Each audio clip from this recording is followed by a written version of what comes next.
জুলুম করাটাকে আমরা ক্রেডিট মনে করি যে আমি জিতে গেলাম। ভাই কাল কিয়ামতের মাঠে কি হবে আপনার আমার অবস্থা?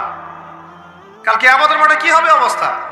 আর যখন জুলুম মানুষ মেনে নেয় তখন আরো বস আলেমকে আল্লাহ পাক চাপায় দেয়। এই জন্য আমাদের এই অবস্থা সংশোধন হচ্ছে না। ইল্লা মাশাআল্লাহ, আল্লাহ যে কবে করবেন আল্লাহ ভালো জানেন। বিশ্বাস করেন, আপনারা বলেন যে এখন মুসলিম প্রধান দেশ, আমি একটা স্টেটমেন্ট দিয়ে দিচ্ছি এখন বসে বসে, এখন এটা হচ্ছে একটা মুনাফেক প্রধান। প্রমাণ করতে চাইলে আমার সাথে বসেন।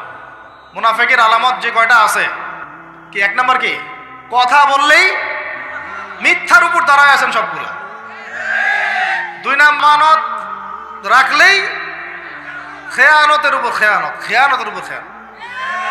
মানে কিছু কিছু বড় বড় জায়গায় এমন কিছু মানুষকে বসায় দেওয়া হয়েছে যাদের নয় ইসলামের নাম শুনলেই ভিতরে মানে তেলে বেগুনে জ্বলে ওঠে কেবল। ইসলাম শব্দটা শুনলেই গায়ে জ্বালা শুরু হয় একেবারে।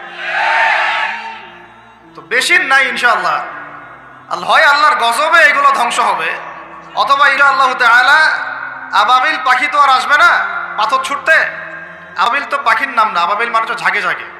মানে এটা তো ওই আবরাহার বাচ্চা আবরাহার যুগ না, আবাবিল আসবে আর পাথর ফেলবে। আসবে পাথর ফেলার প্রজন্ম তৈরি হবে ইনশাআল্লাহ। মূল সমস্যা করাপশন, দুর্নীতি, মূল সমস্যায়। এটা যদি না থাকতো সারা বিশ্বে বাংলাদেশকে টক্কর দেওয়ার মতো কান্ট্রি খুব কমই থাকতো। কে না জানে এগুলা? সবাই জানে। আর আমরা মেনেও নিয়েছি এগুলা ভাই, চুপচাপ মনে মনে মেনে নিয়েছি যে ওইখানে গেলে এত দেওয়া লাগবে, ওইখানে এত না দিলে আমার এটা হবে না, ওইখানে এটা দিতে হবে, ওইখানে এটা করতে হবে। আমি মেনেও নিয়েছি মাশাআল্লাহ। মনে করেন আমি একজন ইমাম সাহেব, আমি যদি আমার দায়িত্বে পালন ঠিক না করে আমিও খেয়ানতকারী।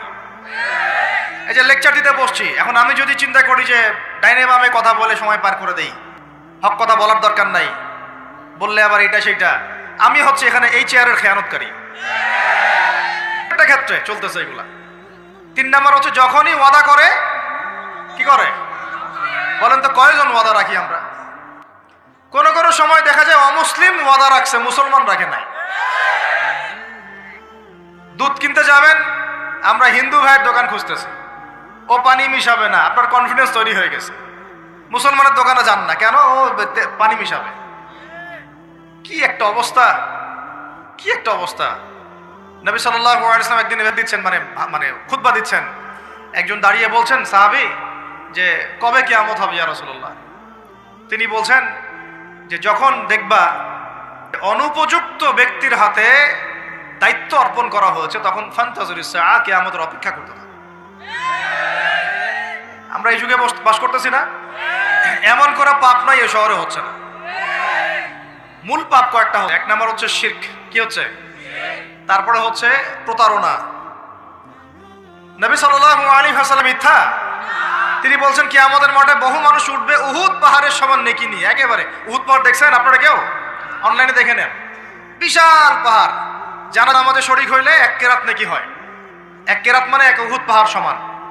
আর মাটি দিয়ে আসলে আরেক কেরাত নেকি হয়, মানে আরেকটা উহুদ পাহাড়ের সমান। উহুদ পাহাড়ের সমান আরো উঁচু উঁচু নামাজের নেকি, জাকাতের নেকি, হজের নেকি, উমরার নেকি নিয়ে উঠবে বহু মানুষ। আমরাই হয়তো বা তারা, আল্লাহ পাক আমাদেরকে মাফ করুন। ওঠার পরে বহু মানুষ সামনে দাঁড়ায় থাকবে। কাউকে গালি দিছে, কাউকে অন্যায়ভাবে মারছে, কাউকে রিমান্ডে নিয়ে এবারে পেদানি দিছে, নির্দোষ ছিল। কারো নামে মিথ্যা মামলা দিছে, কারো নামে অপবাদ ছড়াইছে। বেচারা ভালো ছিল, সৎ ছিল, অপবাদ ছড়াই দিছে। কারো নামে ধরেন যে কারো গীবত করছে, কারো টাকা নিয়ে টাকা দেয় নাই, হ্যাঁ, কারো জমি আত্মসাৎ করে খাইছে, ভূমিদস্যু ছিল। মানে মানুষের সাথে জড়িত পাপ ছিল। কি ছিল? অন্যের সাথে জড়িত, মানে অন্যের হক নষ্ট করছে আর কি, অন্যের। এখন আল্লাহ পাক বলবেন যে তোমার এই ঋণ এখন শোধ করো। ওই দিন তো ঋণ করার কোনো বুদ্ধি আছে? বুদ্ধি নেই। এখন কি পদ্ধতি? ফেরেশতাদেরকে বলা হবে এই ব্যক্তির আমলনামায় যে নেকিগুলো আছে, নামাজের নেকি, রোজার নেকি, হজের নেকি, যাকাতের নেকি, এইগুলা দিয়ে ওদের আমলনামা ভর্তি করো যারা পাওনাদার দ্বারায় আছে। এই ভর্তি করতে করতে করতে করতে এক সময় দেখা যাবে এই ব্যক্তির আমলনামা ফাঁকা হয়ে যাবে। তখন কি হবে? ফেরেশতাদেরকে বলা হবে ওই যে যারা ভুক্তভোগী ওদের আমলনামা থেকে গুনাহ নিয়ে এই ব্যক্তির আমলনামায় ঢাল। নাউযুবিল্লাহ।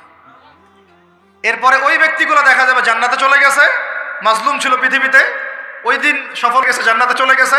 এ বেটা দুনিয়া জালেম ছিল, এ জাহান্নামে চলে গেছে। নাউজুবিল্লাহ। আল্লাহ পাক আমাদেরকে এরকম মানুষের হক নষ্ট করা থেকে হেফাজত করে না।